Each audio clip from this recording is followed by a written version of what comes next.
Atendezebwa Allah tabaraka wa ta'ala n'amatenda amajjuvu gonna gage era gagamugwanidde yeetenda nago oba ago omubaka nabbi Muhammad sallallahu alaihi wasallam ge mutenda nago teriyo kikendeevu kwebyo bamutenda nabyo byonna bijjuvu. Allah oyo eyafuula okuyunga oluganda eri abaana Adamu nze naawe n'omulala yenna asigadde eyo n'akifuulanga y'emu ku nsonga ezigenda okuviirako omuntu okuyingizibwa ejjana. Ate era n'afuula okuba nti yenna yenna akutulawo oluganda n'abo ab'eŋŋanda ze ab'ekika kye ab'olulyo lwe aba akoze ekivve eky'amaanyi ekimuviirako okuyingira omuliro. Teyakoma awo, Allah tabaraka wa ta'ala n'akifuulanga omuntu aba ayunguza oluganda naye Allah amuyunga wakati we naye amufuula oku lusegere nga mu hadithi endala eyajja ow'ekitiibwa Nabbi Muhammad sallallahu alaihi wasallam ategeeza Allah tabaraka wa ta'ala bwe yatonda oluganda n'olulyo yalujja n'alugamba nti kaakati n'alussa awali arshi ye namulondo ye y'ekitiibwa n'agamba nti kino kye kifo kyo nkiwadde na buli yenna agenda okukuyunga, buli yenna akuyunga oba weeyunze ku arshi ya Allah tabaraka wa ta'ala. Tusaba Allah tabaraka wa ta'ala tussemu abo. Omusomo gwaffe ng'era omutwe bwe gukuwentisannirira gutegeerekese, twagala kwejjukanya ku kigambo okuyunga luganda oba okuyunga olulyo. Okuyunga olulyo, tulula ekigambo kino kiwe ebirowoozo. Lwaki Allah tabaraka wa ta'ala n'owekitiibwa Nabbi Muhammad sallallahu alaihi wasallam bakozesa ekigambo kuyunga ne batakozesa kigambo kunyweza? Oli bwagamba nti yunga ekintu gonti aba ategeeza nti waliwo kagaapu wakati awo, muyunge layini eno. Kiba kitegeeza nti wano waliwo abataliiwo, kati mwegatta abeeno n'abeeno mugjewo omuwaato ogwo. Nawe ekitono oluganda bwati bwagamba nti yunga oluganda lwo. Amakulu nti sunna ya Allah yabikola olulyo olwo ku nkola ye nga soosi mu lwo lwakutuka. Oluganda lwonna lwonna olwange, olw'oli asigadde eyo, n'olwani yenna yenna, n'olwa Nabbi sallallahu alaihi wasallam Muhammad, n'olw'abasahaba bonna bonna, Allah yazitonda ng'eŋŋanda zaabwe endyo zaabwe nkutufu zeekutula. N'atukwasa tasiki, omulimo ogw'okuba nti tulina okugira ki? Okuziyunga.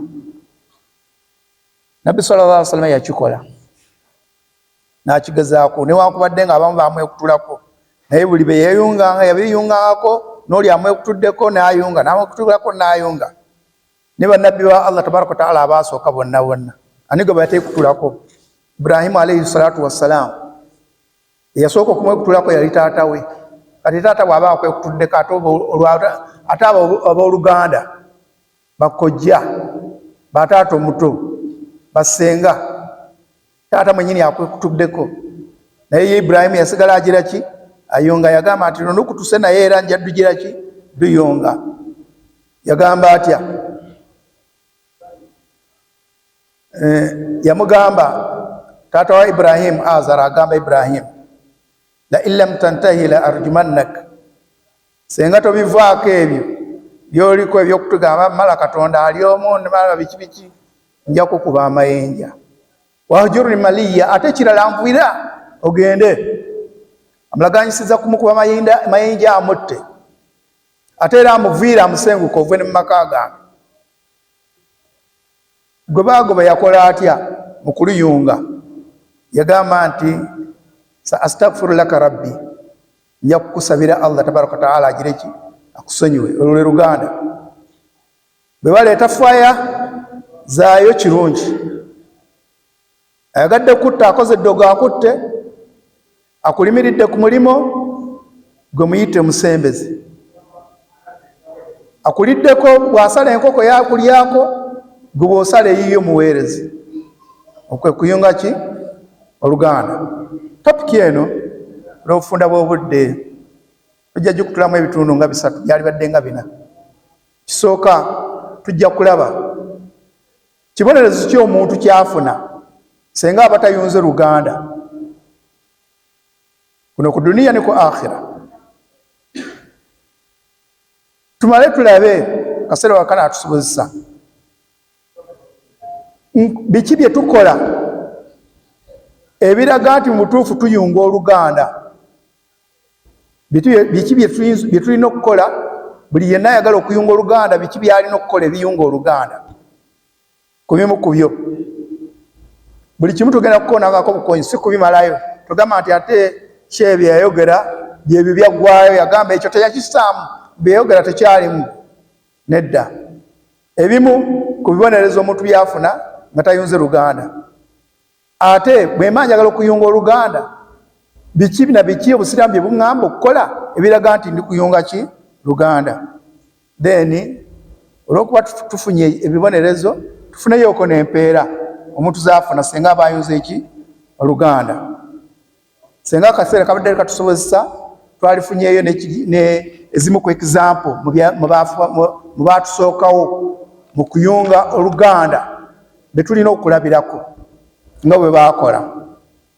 Kitukuyamba gwali wano bwe bakuleetera oli eyasooka ebizibu eyafuna ng'abifuna mu baaluganda, okompayaringa n'ebibyo, kikuyamba okulaba nti ebyange ate biwero, oli ate kyasukka obutabalwisa.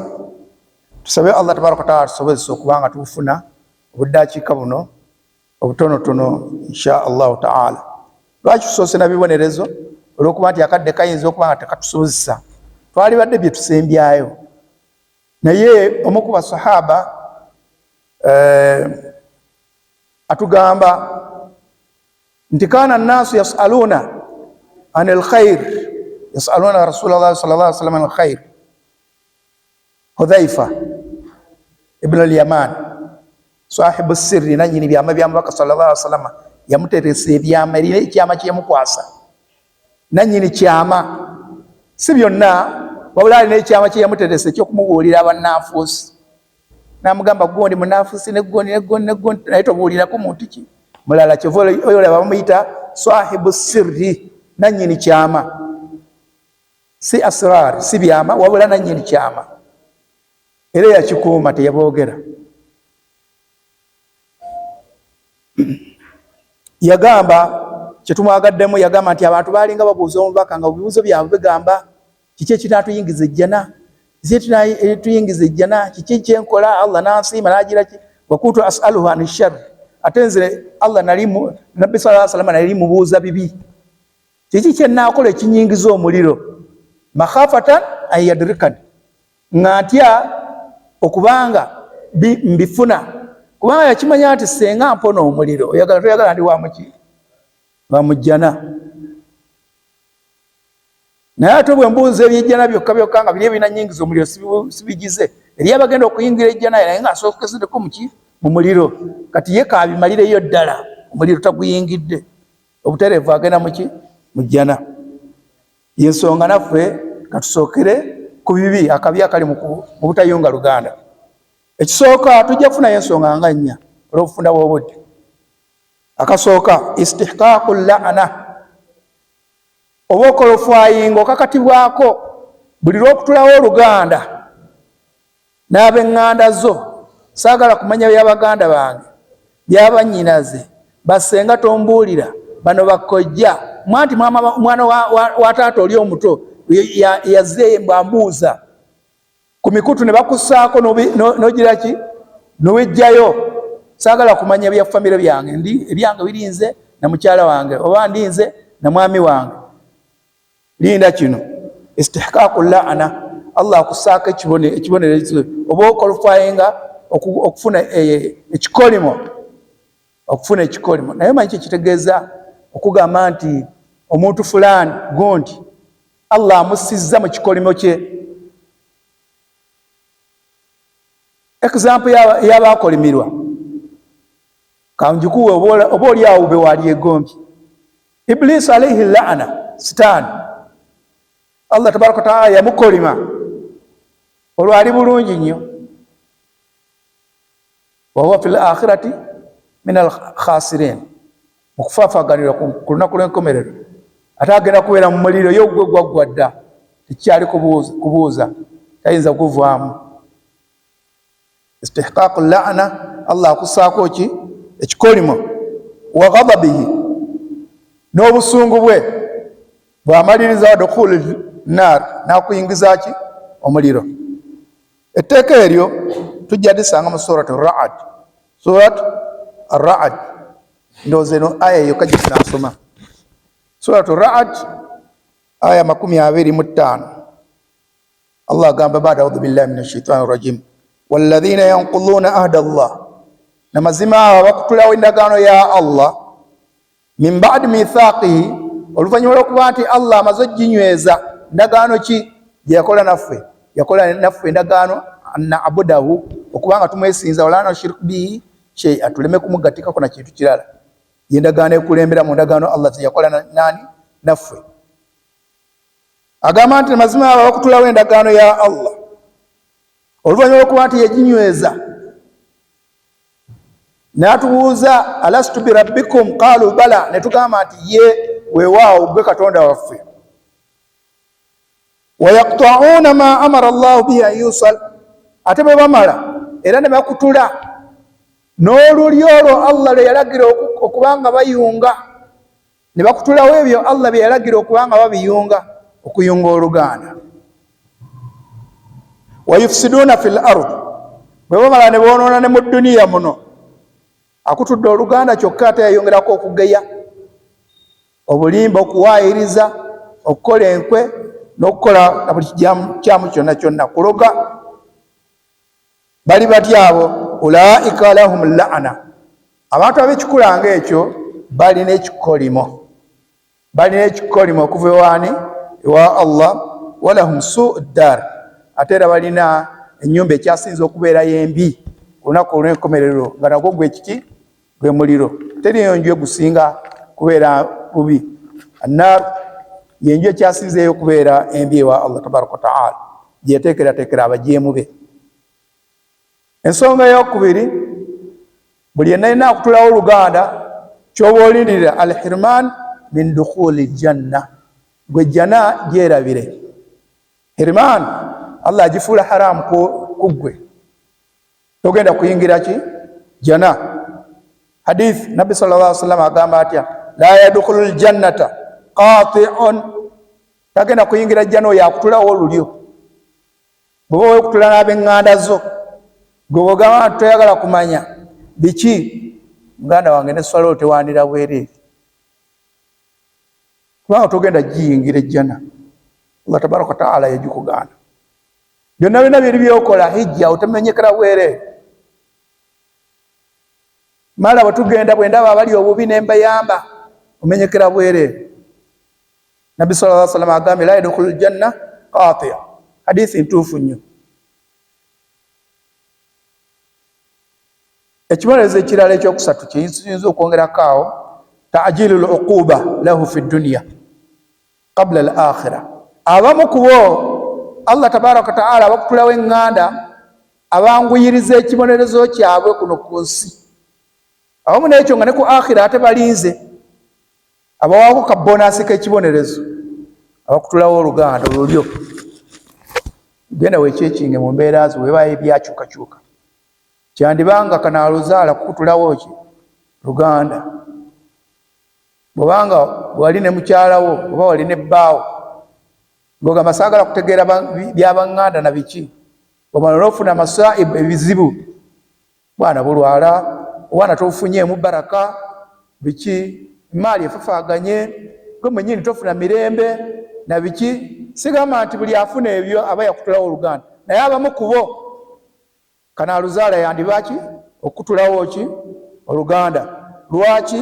olwa hadithi y'omubaka sallallahu alaihi wasallam sangibwa mu Abi Dawud ne Nasai, Ibn Majah, bonna ba imamu ba hadithi abo bajogera bagamba nti omubaka sallallahu alaihi wasallam yayogera bagamba nti ma min dhambi, teriyo zambi, teriyo kyonono ajdar ekigwanidde an yuajjila Allahu ta'ala li sahibihi al-uqubatan fi dunya, ekigwanidde okubanga Allah ayangwiriza ekirolezo kyakyo eri nannyini kyo kuno ku nsi. Teriyo mazambi ye Nabbi sallallahu alaihi wasallam galaba nga gali gwanidde omuntu okumwangwiriza ekirolezo ekyo kuno ku nsi. Ma'ama yaddakhiru lahu fil akhirah, nga walindiriranga n'ekirala ekyokunako olw'enkomerero. Mithla al-baghi, ekifaananako nga amazambi gano abiri. Al-baghi, obwenzi, obwa malaya n'obwenzi.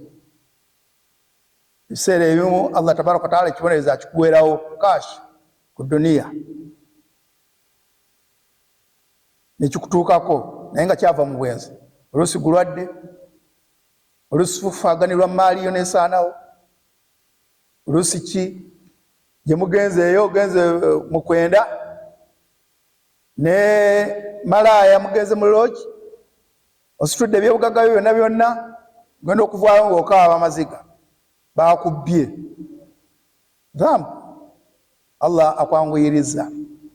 Oba ovaayo agasajja nga gakulinza awo waganyazeeko mukyala waabwe ne gakukuba, oluusi bakutta n'okutta, oba oluusi okukunyaga, oluusi okuwaamu ensamba ngeri, oluusi ne bakuwaamu empi n'ebikonde, oba omaliriza ogenze mu kkomera. Hadi kulluha uquba, byonna byonna biki bibonerezo. Oba n'ovaayo n'ebirwadde nga mukenenya, nziku n'ebirala. Albaghi wa qati'atu rrahmi, n'ezambi eddala okutulawo oluganda. Amazambi agabiri nannyini gakolufayinga okuba nga afuna ekibonerezo ekyo kuno ku duniya nga bukyali. Kati gwe Allah bw'aba akusaasidde n'ovaayo nga tokifunye ate teweeyibaala, wabula weenenya gambe nti Allah nga njagala, nagenze mu bwenzi nenvaayo mirembe, ne maali yange ekyaliwo, Allah ansaasira, onsonyiwe bye nakoze ate onsaasire nneme kuddamu.